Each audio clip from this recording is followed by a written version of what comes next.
perfect, actually. That is so easy to listen to, isn't it? It's so easy to think we are one. How easy is it to do? It's not always easy because we are unique beings and we come together and we bump up against other unique beings.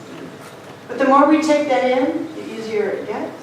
The more we remember who we are, the easier it gets. The more we remember there's only one thing, has to be that way, the easier it gets. And the more we remember that every change begins with me. And I don't mean me, Sean. I mean the me who is in your body. Every single change begins with ourselves. That was one of my favorite juicy things when I first learned this philosophy. And as I took class, I was so excited to know that it all begins with me. I get to make choices, and the farther I got, the more I got, oh, it all begins with me. Ooh. And then that realization hit, and so if it all begins with me, I don't get to point my finger at anybody else. Man, that would just be easier sometimes. It all begins with me. We are one. It behooves us day after day after day to remember that. And that's kind of where we're going today. This whole thing about being rooted in the divine energy. So this year, our organization, known as Centers for Spiritual Living, has an overarching theme. That overarching theme is 100 years of science of mind. So the science of mind is celebrating 100 years. We can talk about that. If you're relatively new, that might be a surprise to you. That when Ernest Holmes first started writing, it was that long ago. I'm glad that he did. So every once in a while, I'm going to tap into that theme. I'm not going to tap into it every single Sunday all year long because I would be bored to death. But we are going to tap into it occasionally. And in March, I really like the theme specifically for this month. It's called Rooted in the Divine. That's what it's about. So what I'm going to do every now and then is I'll take some of the talk titles and kind of mush them all into one. That's what I'm going to do today. So rooted in the divine energy, I added that word for my own purposes. Rooted in the divine energy. This philosophy is based on a really radical supposition that we are surrounded by a universal mind, or you could say a universal energy, that we're surrounded by it everywhere. There's no way to get away from it, which means it's omnipresent, if you've heard that phrase before. Omnipresent, everywhere present at once. There's no place where this universal mind, or you can call it God, ends, and any of us begin. No place. It's within and it's without. So we can say we are surrounded by, but we are also indwelled by. And one of my favorite ways to see that is to imagine that I'm living in the sea of energy, and it's right here. It's right here. You can feel it. The energy of the divine is right here. There's no place to go looking for it. You know where else it is? It's here. It's in our thinking mind. It's here. It's in the beating of our heart. It's in the sunshine that just happens to be obscured by clouds a little bit this morning. It's in the clouds, and it's in the rain, and it's in the moon, and it's in the galaxies. It's in the very air that we breathe. Right here, right now, is where it all is. There's no place to go look for it. So we are rooted in the divine energy. That's really all I need to tell you. Is that enough? We're rooted in the divine energy. Here's how sometimes I like visuals. I imagine that coming out from me are little roots. And they're all just rooted like an air plant. It's just an air plant that's rooted in this whole energy all around me. All this is what some people call God. It helps very much to get this kind of an idea if you change your wording a little bit. And I try to assist you in this because the idea of God as a deity, as a being, as a person, as a father figure, makes it really challenging to take this whole idea and say God is all there is and we're surrounded by it. If you have any images that say that's a person, it's going to be really hard to understand that it's really literally right here, every breath. What we're saying is that we are rooted in an intelligence that is not located anywhere separate from where we're at.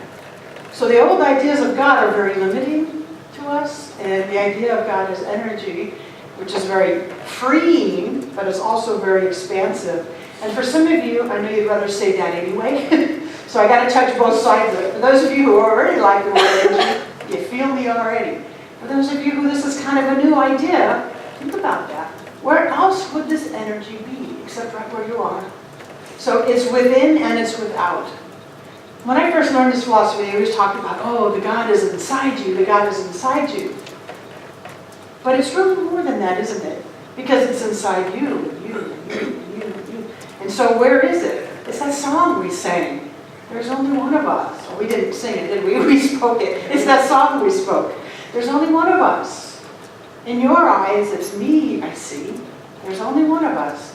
You are my reflection. We are rooted in the divine, which also means in each other. Why would we want to combat each other? When I look at you and I know you are the divine in me, why would I want to fight you? Why do we fight? I ask myself all the time, not only individuals, but in the bigger picture, why do people want to harm others? Why do people want to steal from others? Why do people want to kill others? But if I can take this philosophy and give it to the whole planet, I would. And I believe that that's what I'm doing, but I'm doing it one at a time.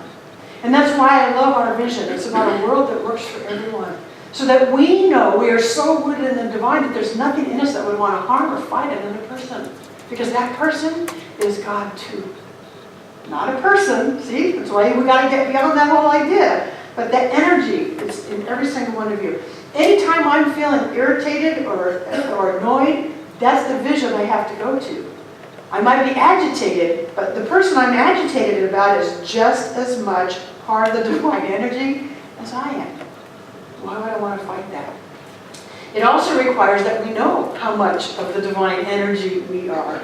And so again, it begins with us. It always begins with us. I need a PowerPoint. Let's put up the one from Eugene Holden, please. This is a buddy. Becky calls him a brother from another mother. Eugene Holden is a practitioner. He writes for the Science of Mind magazine. This was his words, and I really found them impactful for today. You are surrounded by the infinite intelligence that is waiting for your recognition of its presence as you. You're surrounded by the infinite intelligence that is waiting for your recognition of its presence as you. Now, it's not waiting as if a person was waiting for you. It's like you've got this innate thing inside of you that's like saying, wake up, I'm right here, wake up. Why are you suffering? Why are you struggling? Wake up, I'm here. That's how I see this. Waiting for us to go, oh, I don't need to be poor. I don't need to be sick. I don't need to be having shitty relationships. This divine is in me right now. That's what it's waiting for. It's like, I want to go like that. Right here. It slaps us all the time if we're paying attention. But we want to hear it when it slaps us like that, rather than when it knocks us out. So the divine presence is waiting for our recognition to wake us up right now. This is an analogy that I love. Imagine that you see a little fish swimming in the ocean. And our planet is a lot of ocean. Little fish swimming in the ocean, searching for the water. That's what we do. We're this human being, or this spiritual being, having this human experience, and we're running around going, where's God? Where's the divine? We're in it already. It helps if you see the analogy of a fish, though, doesn't it? It's like, oh, how silly that is. You're in it. You're swimming around in the ocean. Quit searching for it. That's the same with us. It's here. We're already swimming in it. Every time we move, we're moving in it. It's right here. We need to just wake up to that fact. It's awaiting our recognition so it can fulfill our lives with our wildest dreams. It doesn't want us to play small, right? That was a conversation Debbie and I were having this morning. Debbie and I and Joanne. It doesn't want us to play small. It doesn't want us to shrink. That's old theological teachings.